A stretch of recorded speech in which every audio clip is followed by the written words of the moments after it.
The information provided in this podcast is for general information purposes only and should not be considered as personal advice. Always consult with a qualified professional or expert in the relevant field for personalised advice tailored to your specific situation. In 2022, the Actuarial Institute did a report and it showed that utilising traditional investment options or products alongside an innovative retirement solution will actually increase retirement incomes for clients by 30%. If you did invest in a lifetime income stream, but you happened to pass away early, it was a bit of bad luck because you got nothing. Hello, everybody, and welcome to another episode of the Wealth Guide podcast, sponsored by Ryker Capital. And I think the key objective then really drills down to is going, what do you need to live on? And then how do we sort of segment that out using a certain product that will provide this index regular income to help you not only meet the inflationary pressures, but also a certainty going that I'm going to have that to provide for my basic necessities of life. And that gives clients huge peace of mind that regardless of what's happening in markets, regardless of how long I live, regardless of how many times the kids say, Mum and Dad, can we have some money? So for those approaching retirement or pre-retirement, if they want to, they've got the ability to invest in something now that will give them a guaranteed payment rate later on. That's quite exciting because we haven't seen that previously in the Australian market.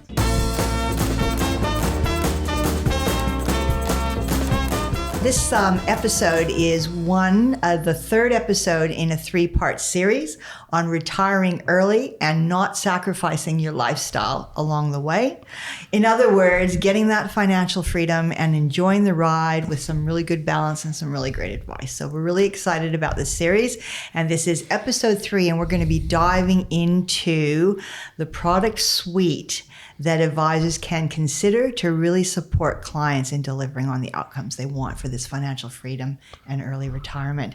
So who is with me on the couch today? I would like to say welcome, Ray Redgme. Thank you, Tamara. Good to be here. Glad that you're here as well. Ray is the principal and senior financial advisor at Ryker Capital.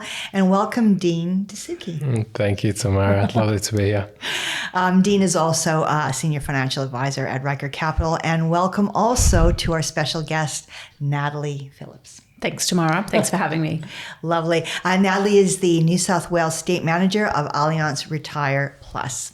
So we're talking product suite. I don't really know the language very well, and that's why we have Natalie here. So I will definitely throw over to you, Natalie. I'm just going to set kind of the scene. We were talking about, so in that, a retirement, financial freedom, retirement planning space, there really has for quite a long time been a concentration on product types that are really helping us accumulate, building up for that retirement space. Everybody is really well aware of superannuation in Australia, and that's an example of an accumulation type product where we're getting money put in there. We're either making contributions, and of course our employers are making contributions, and we're building up our investments for retirement. It was really not up until probably about 5 years, I think, ago, where there was a significant recognition in Australia that we should be looking at building up that product suite for that pre-retirement, retirement phase as well, not just accumulation. So really diving into that. And that's really where Natalie's coming in as a subject matter expert to kind of talk through that evolution and how that's taking place in Australia. So I might throw over to you to kind of paint the picture a little bit more for us. Absolutely. Further to your point around the evolution, there really hasn't been much significant change in that product or structure space post self-managed super funds. So that was probably the last time that we've seen some sort of unique product or structure opportunity in this space. But that's shifting and changing. So what you'll see in the market and moving forward, it won't just be us as a product provider, there'll be others that come into the market, is that overseas, these innovative lifetime income solutions, which is very new, probably terminology to the Australian market, but they've actually been quite well established, and the uptake on those has been quite significant in the US and Europe. And the exciting news is that those types of products are now going to be available in the Australian market. I know we referred to DIYing in the last episode. We talked about that. And this is a great example where financial advisors are on the front foot with these innovative products because they use use someone like myself as a resource to talk through what these product structures look like and what the benefits and also what the negatives can be. And that's really important. So there's a lot of positives, but I think from a financial planning perspective, that's why it's so important to have that financial coach or someone holding your hand making these decisions, because you just need to be aware of the pros and cons in these types of structures or how these structures may benefit you. Us as advisors, we've been crying out for solutions because there's always been the allocated pensions or the likes or similar sort of products that's been there, but nothing that has been quite so evolutionary wise that there has been product that sort of provides this sustainable support for their living expenses. We're quite excited to be talking to you about this, Natalie, and I think if you want to talk us a bit more through about as to what those evolutionary products looks like and how they're going to sort of add significant value to our customers. In 2022, the Actuarial Institute did a report and it showed that utilising traditional investment options or products alongside an innovative retirement solution will actually increase retirement incomes for clients by 30%. Wow. That's a significant number. It's huge. It's significant. Wow. Okay. Really significant. So when we're talking about financial freedom and giving clients choice and peace of mind and certainty, that was absolutely at the forefront of our mind when we were developing a product. So there will be a range of product providers out there. It won't just be Allianz Retire Plus, but we are very passionate about obviously retirement incomes, especially specifically in Australia. So we also did our own body of research. So we did model one of the options on an American version of this lifetime income solution. But we did our own research, and I think it will come as no surprises, is that a lot of super members, they wanted guaranteed lifetime income or expected a lifetime income stream out of their super when they retired. But they absolutely also wanted flexibility around access to capital. That's a big one. And I'm sure you see that, Ray, in your discussions. We see that in the form of a defined benefit income stream, if you like. But obviously, it's a little bit different because you got 70% will go to their spouse and something happening to them.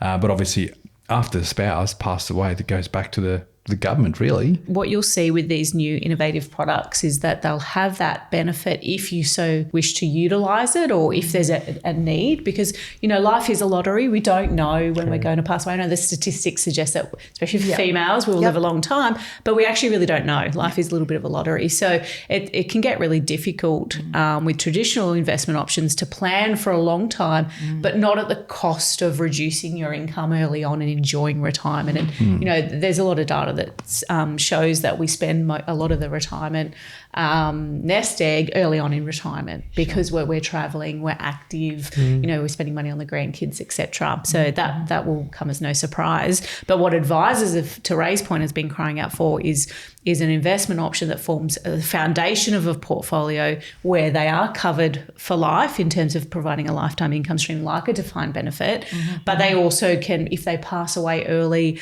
or they need to access a lump sum early on, that those options are built into the structure or the product. It's not either or anymore. Yeah, it's which got is that exciting. flexibility as well. When you're saying, and I just want to kind of go back a little bit for our listeners as well, when we're talking about defined benefit, and I kind of know what that is, but that is something that's a type of superannuation or pension. I need you to explain it, but that's not common anymore, and most younger people don't have that kind of thing, right? So it was very much a government scheme whereby if you worked in the government for post-90s, you had this income stream product whereby you've turned this superannuation into an income for life. So if you were getting an amount of salary, it would be close to that amount of salary that would pay you for your lifetime, if you like. So it's sort of, it gave you a bit of guarantee or peace of mind, if you like, that no matter what your living expenses, as it's an indexed pension, it sort of catered for your living expenses during that period of time. And if you were to pass away, your spouse will then get, depending on the scheme that you were with, you get 60 or 70 or whatever that equation looked like, but they will get that part of that income for the part of the spouse's life. Exactly. And then to your point, Natalie, I think you had said, correct me if I'm wrong, people are, in general, from the research, they're thinking, well, I want to be able to turn my super into something like that, but really that wasn't exactly available previously. And people had kind of that expectation, which gives me the comfort, I guess, for me going, it's kind of like having a salary in a way, because I'm counting on getting. Spot on. Is that it? It is absolutely Okay. a guaranteed set of income that you can rely on month in, month out. So much very similar to a salary. So just to give the audience a little bit more color around the structure of these products, and there's a few product providers in this space, but what you'll typically see is that you'll invest some of your super or some of your money into a lifetime income stream. And with the new innovative products, yes, we'll still be obliged to pay you an income for life, and that means life, so until the day that you or your spouse pass away.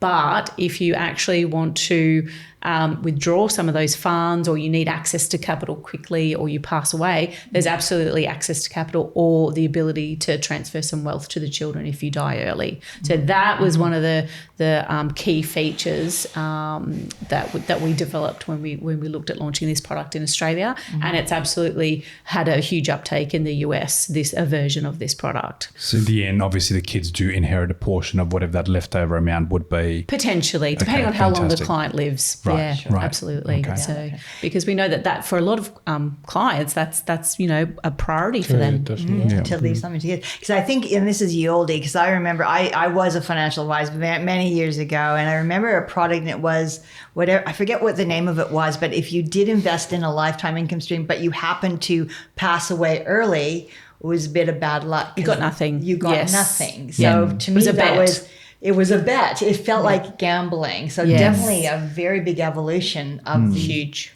types of products that you can consider as advisors. Yeah, right? absolutely. And I think that does bring a piece to a lot of clients' mind, because obviously the key consideration for the client is the longevity risk, which is they don't want to outlive their money.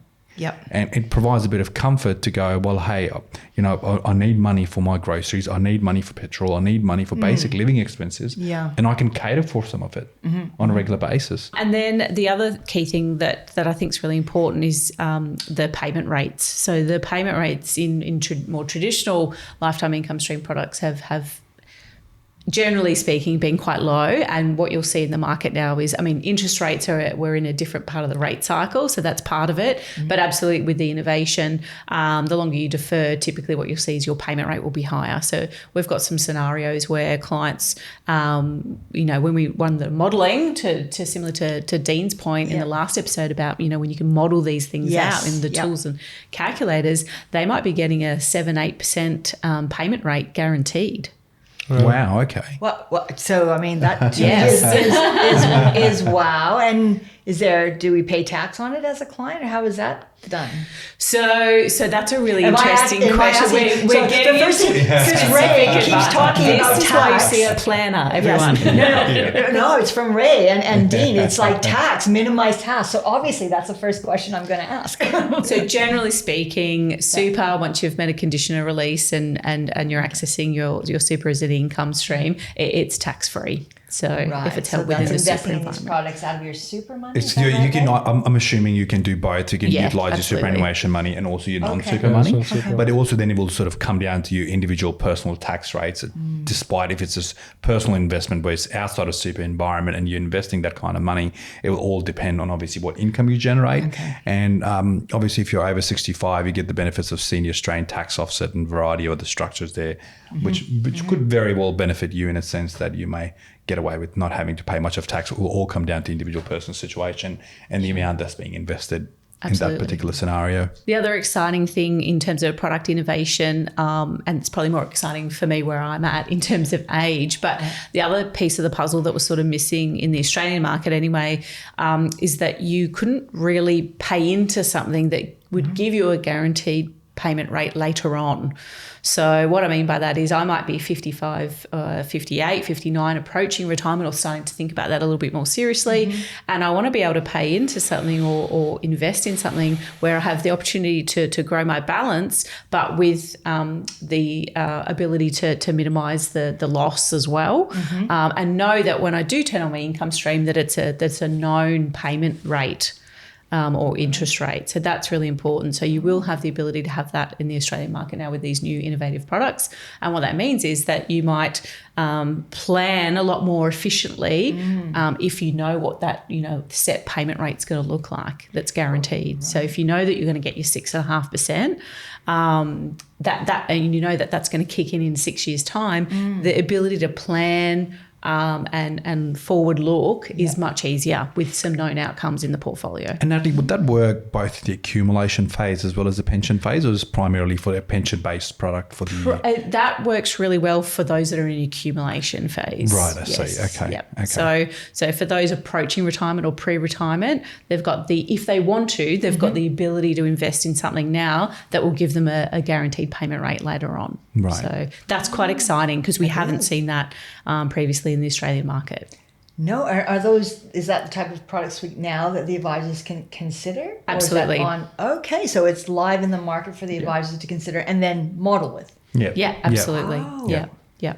So there's lots of innovation in this space. Like I said, there's other product providers, and the great thing about engaging with a financial planner or coach is that they will actually guide you around which is the most appropriate for your personal circumstances. So really exciting. Is this a combination between this and your, I guess, the account-based pension? Is it a combination? How would you approach? So I suppose the way you would look at based on client's personal situation, it would be one of the features that you would have in your combination, a mixed suite of products within the accumulation phase or perhaps the pension phase. Yeah. So you'll have those combination, whether you want the Australian shares, international shares, some of your defensive products, which I'm assuming would be a part of the defensive bond products, and you'll have a combination approach to go, well, okay, some of my growth assets would look like this, some of my defensive assets, part of it could be these long-term annuities based product that could form part of your superannuation assets. Yeah, okay. And correct me if I'm wrong, Natalie. I'm like, no, they're spot on. And so if you get to pension phase, and you have something or a structure that's providing you guaranteed cash flow monthly that never goes down, that's really hugely valuable, right? Yeah. Alongside your cash and other investment options. So that absolutely it forms part of your overall investment philosophy. It's not an end all and be all. It's not the one stop solution. Yeah. But it absolutely can form the foundation of your investment plan when you retire. And how would then that impact my clients? So if I have a client who's got a significant amount, how would that impact their Centrelink position? Does that give them some form of an asset reduction side of the strategies, or? Great question. So I've got to be quite general here, but this is the other thing that a lot of Australians probably don't realise is that for a lifetime income stream with that meets certain rules, that there can be some benefits to that. And again, I've got to be careful how I phrase this, but it can really help from an asset or income test point of view. So for those that aren't yet receiving age pension, there's two tests that they do. There's an asset test and an income test. And very nicely, whichever gives you the least amount of pension is the test that they go with. It's the one that counts. They're not silly. Okay. So it's the one that that they utilise. So yes, potentially some of these lifetime income solutions from an income test or an asset test point of view can actually assist in give you some really efficient outcomes with Centrelink.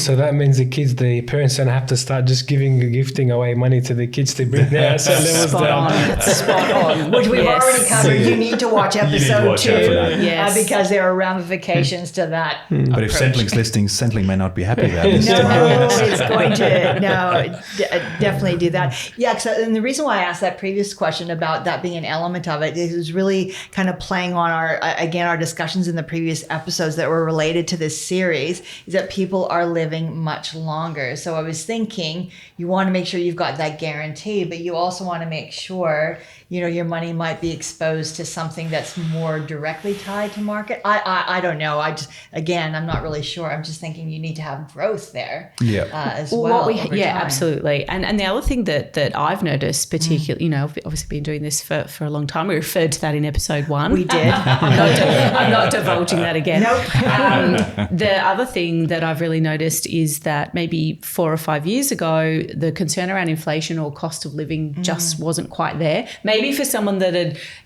that was in their 80s, had lived through the 80s with those high interest rates. But I think with what we've experienced in the last few years with the shock of COVID and then the inflationary pressures that we've seen, I think having an income. So for some of these income streams, you can link the income to an index, whether that be CPI or market linked.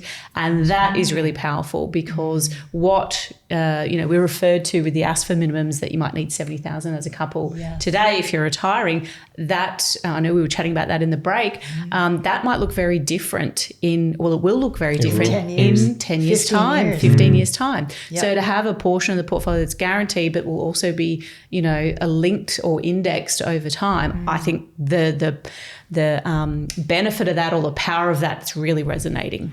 That'll help take a lot of uncertainty from clients and just that pressure around, okay, what are we going to do with our incomes? So it's a very good thing. Absolutely. But if it's market linked, Natalie, how would that work as far as a guaranteed income stream goes? Yeah, great question. So specifically with our product option, without sort of going too much into the detail, there's certain options that we've developed to achieve that, but with downside risk. So obviously because we're issuing a lifetime income stream from a statutory fund, that's really important. So the protections around that are very different to, say, investing in XYZ managed fund.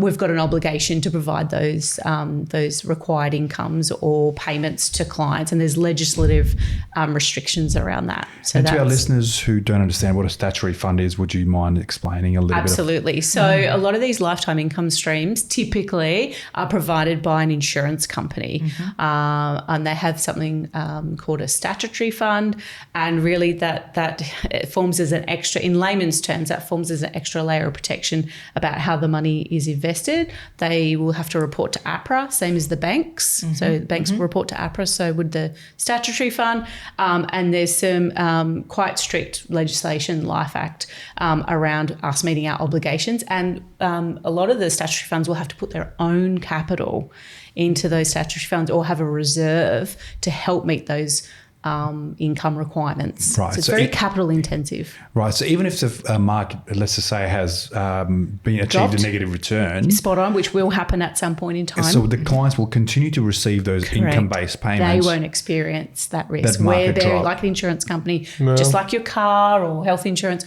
we bear that risk on the client's behalf. That is good. Is there a differentiation between this type of product being linked to inflation versus this market linking, or is that a different type of feature? It's just there's different options in the market, and again, just coming back to what are your goals and objectives? What's your time frame as well? Yeah. I think that's really important when you're looking at growth assets versus inflation over a period of time.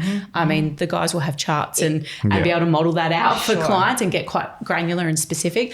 Again, this is why it's so important that they engage with someone around what options are best for them as individuals. I'm definitely picking that up, obviously, and it's fantastic. And I'm excited because I'm that much older than you guys here. Again, I'm not saying any age, any numbers either, but it really is exciting to know that those product suites are there, but then really it's going to a financial advisor. So it's great that we have all these product options, but how do I utilize it for me? And is it appropriate? Right? Yeah. And I think the key objective then really drills down to is going, what do you need to live on? And then how do we sort of segment that out using a certain product that will provide this indexed regular income to help you not only meet the inflationary pressures, but also a certainty going that I'm going to have that to provide for my basic necessities of life. Yeah, we see that a lot in how advisors are using it in the market. So what they'll typically do is talk to clients about what their non-discretionary costs are. So fixed costs, utilities, strata, if you're in an apartment complex, etc.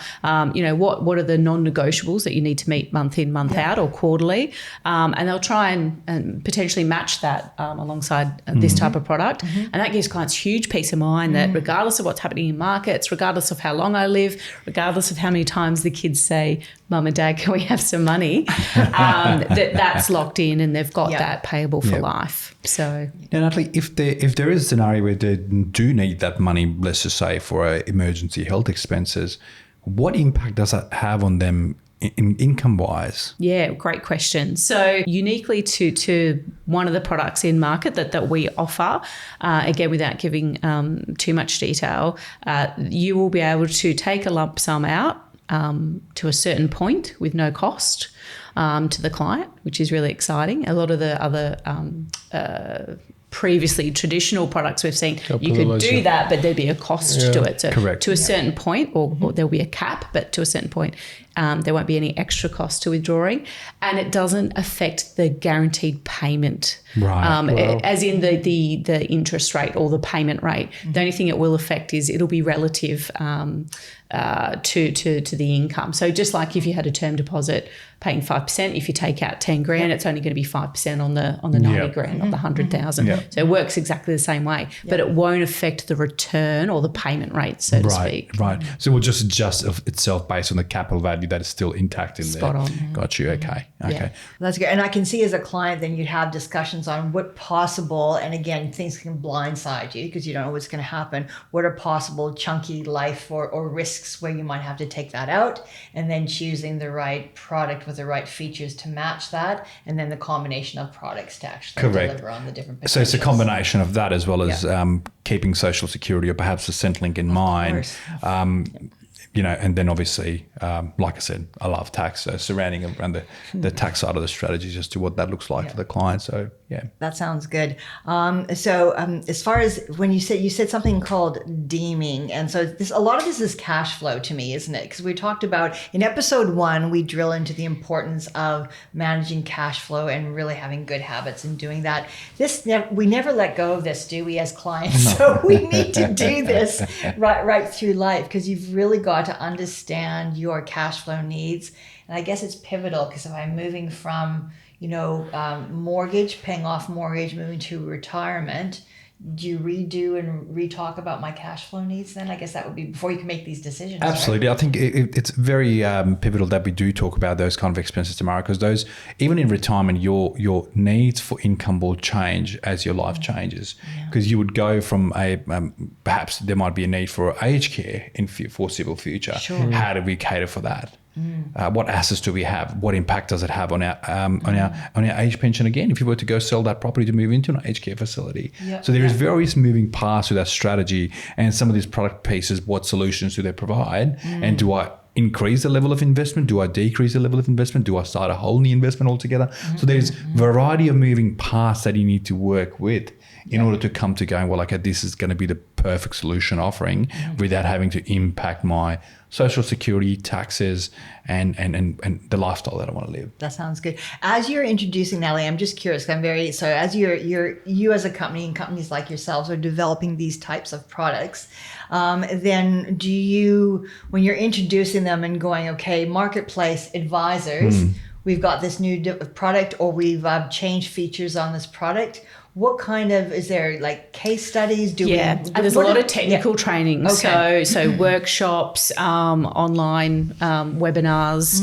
I go out to advisor offices and walk through case studies or how other advisors are utilising it within client portfolios. A lot of training, a lot of education. So absolutely, that's integral to ensuring that it's invested with the right person and utilised with the right client. Natalie, another question I have, what impact does it have on the estate planning consequences as far as the end? So that's really interesting. Oh gosh, okay, let's unpack this one then. To Dean's point, especially with the Monte Carlo scenarios that you referred to earlier with the tools and calculator discussion, when you look at this long term for a lot of clients and you look at the longer term benefits, sometimes these types of differing structures, a lifetime income stream plus your more traditional ABPs or self-managed super funds, what you will see, as per the actuarial report, is you actually can achieve better income outcomes.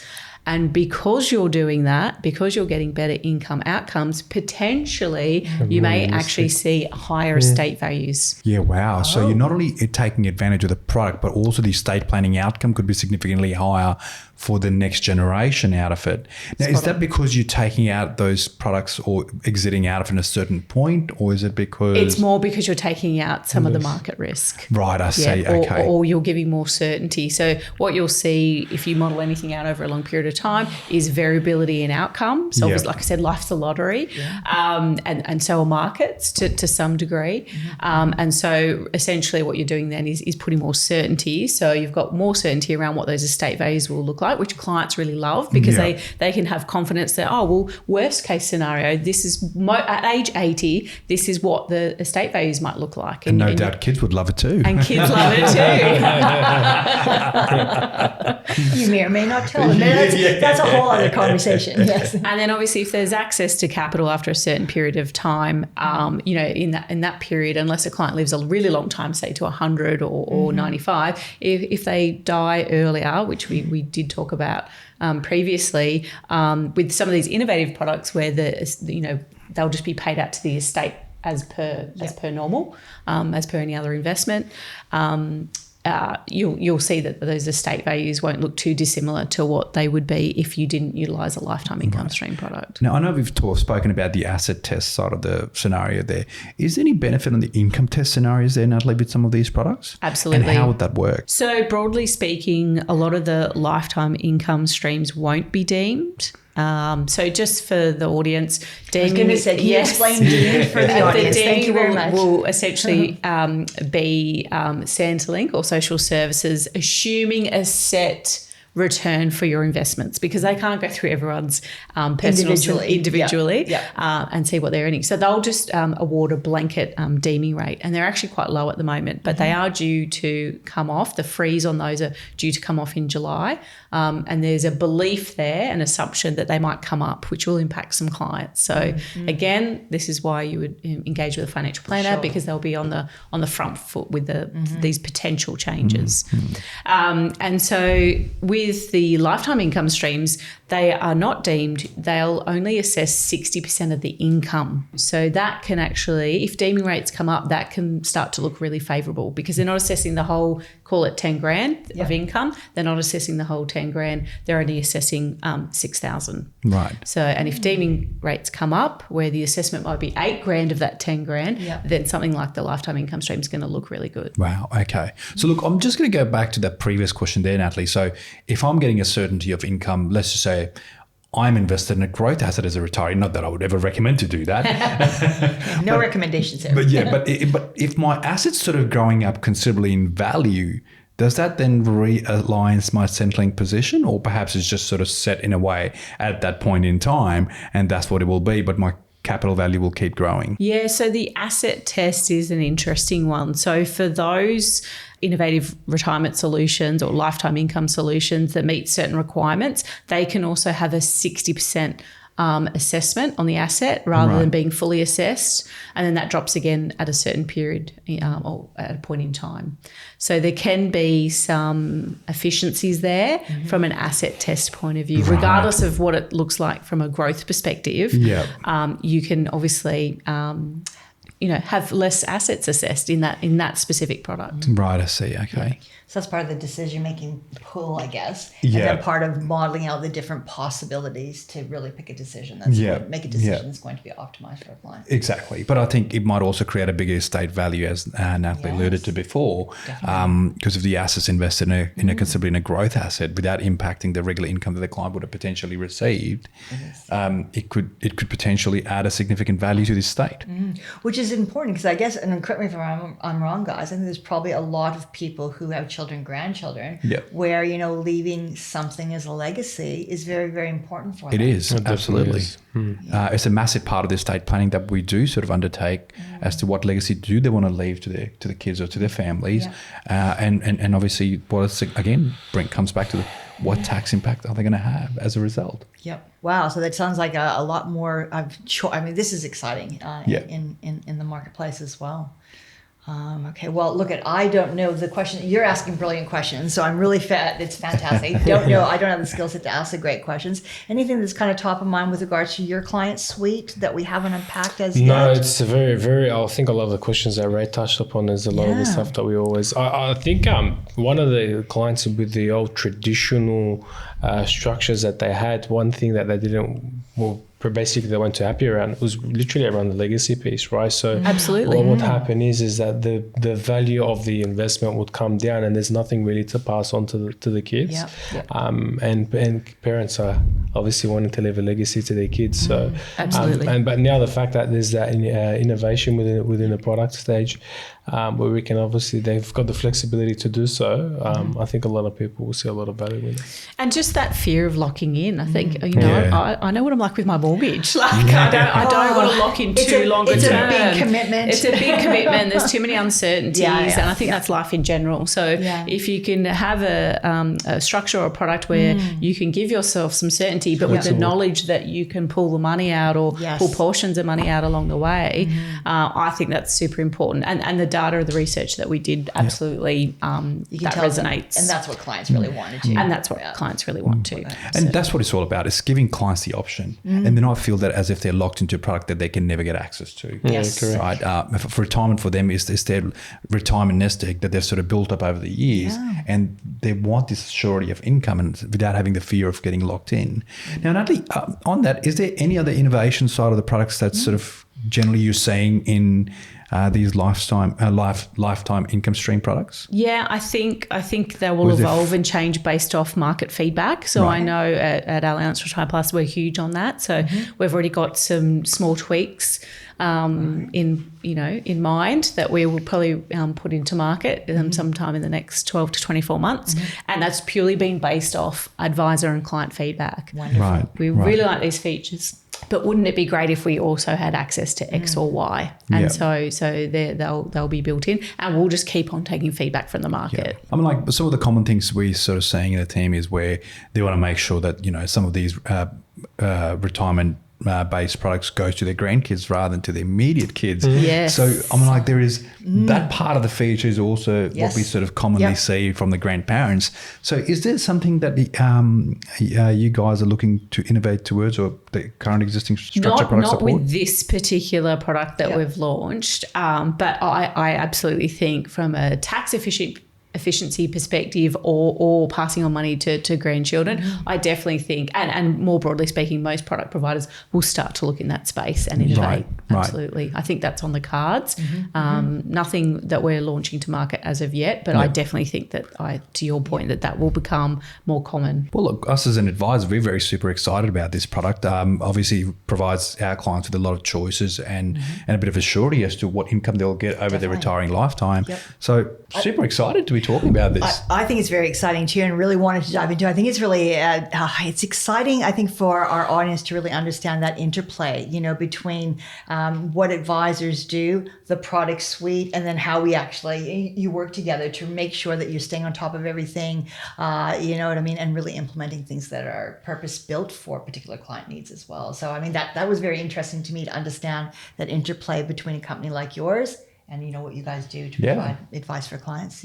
And it goes further than that too. Like there's lots of work that we do with education partners in this space as well. And that's really important too. So there's lots of, education around portfolio construction in general. So we're obviously really passionate about that, as are the other product providers. So it's actually sort of almost a three-tiered process where the product provider has an innovative solution, but then there needs to be some sort of educational or resource that you can rely on that's impartial, that will look, the research houses, etc., that will look at all these options and the validity of them and whether they're appropriate. And then obviously the advisors will do their own due diligence and research around whether it's appropriate for their clients. So yeah, I do know in the office the guys are always interested in white papers and really understanding. So that's part of obviously the ongoing education of a professional that needs to be done as well. So you're right, it is really a symbiotic relationship, isn't it? Yes, and it's all client centric, really. I'm like, whether ultimately you put the client in the main part of the situation, but now whether it be Allianz, Challenger, Gen Life, or whatever the product suite scenario may be that will fit that client's goals and purpose of what they're trying to achieve. But super excited. Thank you, Natalie. I'm very excited as a lay person that might be using these products with the help of my financial advisor. There you go. Excellent. Thank you very much. Really hope you enjoyed all 3 episodes of our series, and stay tuned for what's coming next. Thank you very much.